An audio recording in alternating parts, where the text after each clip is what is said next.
Hello viewers, இன்றைக்கி நாம் பார்க்க போகிற ரெசிபி ரசகுல்லா. இதுக்கு தேவையான பொருட்கள்: 1 லிட்டர் ஃபுல் ஃபேட் மில்க், 1 எலுமிச்சைப்பழம், 1 கப் சர்க்கரை, 1/2 டீஸ்பூன் ஏலக்காய் தூள். முதல்ல 1 லிட்டர் ஃபுல் ஃபேட் மில்கை நல்லா காய்ச்சலாம்.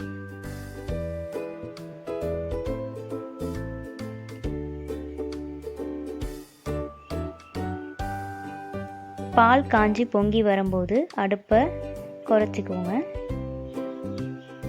குறைச்சிக்கிட்டு லெமன் ஜூஸ் ஆட் பண்ணுங்க.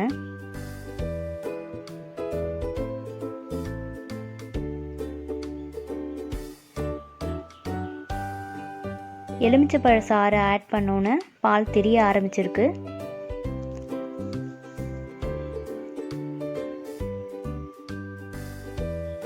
பால் நல்லா திரிஞ்சு வர வரைக்கும் அடுப்பை லோலையே வச்சுக்கோங்க.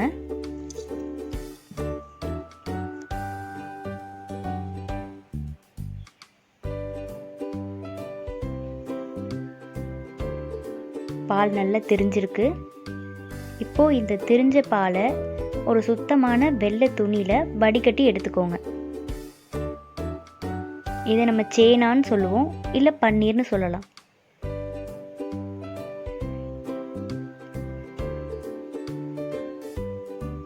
சேனாவை நல்லா வடிகட்டி எடுத்தாச்சு. இது ஹை புரோட்டீன் கண்டென்ட், உடம்புக்கு ரொம்ப நல்லது.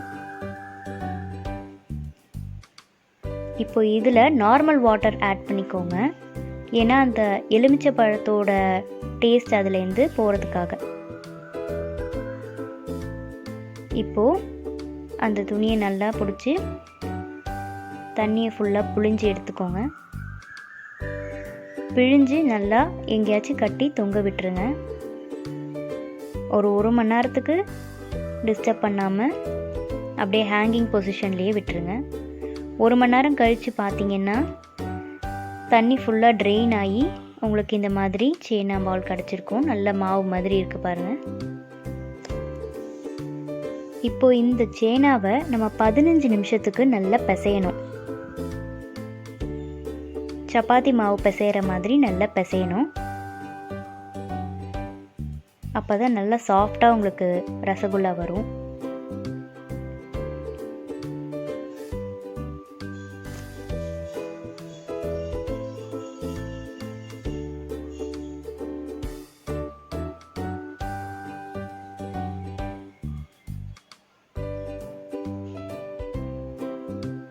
இப்போ 15 நிமிஷம் நல்லா நம்ம பிசைஞ்சிட்டோம். சேனா மாவு ரசகுல்லா பண்ணுறதுக்கு ரெடி ஆயிடுச்சு. இதை கொஞ்சமாக கையில் எடுத்து நல்லா ரவுண்டாக உருட்டிக்கோங்க.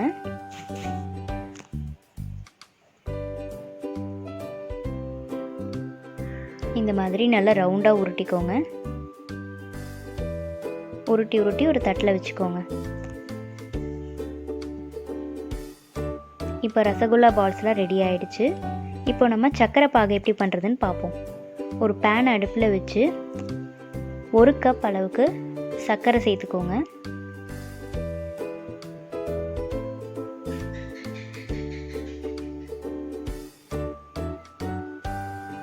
ரெண்டு கப் தண்ணி ஊற்றிக்கோங்க. அதில்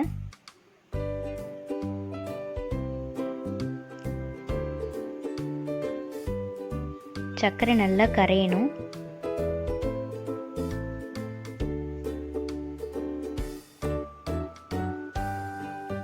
பார்த்தீங்கன்னா சர்க்கரை நல்லா கரைய ஆரம்பிச்சிருச்சு. இந்த ஸ்டேஜில் ஏலக்காய் தூள் ஒரு 1/2 டீஸ்பூன் சேர்த்துக்கோங்க. நல்லா சர்க்கரை பாகு ரெடி ஆயிடுச்சு உங்களுக்கு. இப்போ இதில் நம்ம உருட்டி வச்ச ரசகுல்லா பால்ஸ், சேனா பால்ஸை ஜாக்கிரதையாக போடணும்.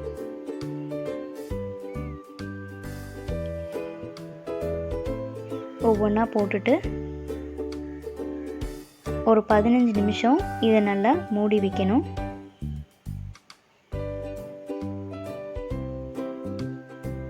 மீடியம் ஃப்ளேமில் 15 நிமிஷம் நல்லா வேகணும்.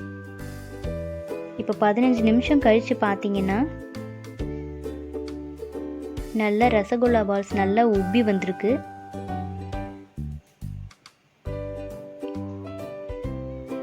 திருப்பி ஸ்லோவில் வச்சு ஒரு 10 நிமிஷம் நல்லா கொதிக்க விடுங்க.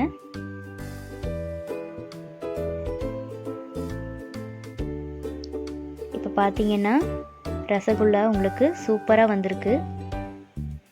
நல்லா சாஃப்டாக இருக்குது. இதை நீங்கள் அப்படியே சர்வ் பண்ணலாம், இல்லை ஃப்ரிட்ஜில் வச்சு ஜில்லுன்னு சர்வ் பண்ணலாம். இந்த வீடியோ உங்களுக்கு பிடிச்சிருந்ததுன்னா லைக் பண்ணுங்கள், ஷேர் பண்ணுங்கள், கமெண்ட் பண்ணுங்கள். இந்த சேனலை மறக்காமல் சப்ஸ்கிரைப் பண்ணுங்கள். தேங்க்ஸ் ஃபார் வாட்சிங்.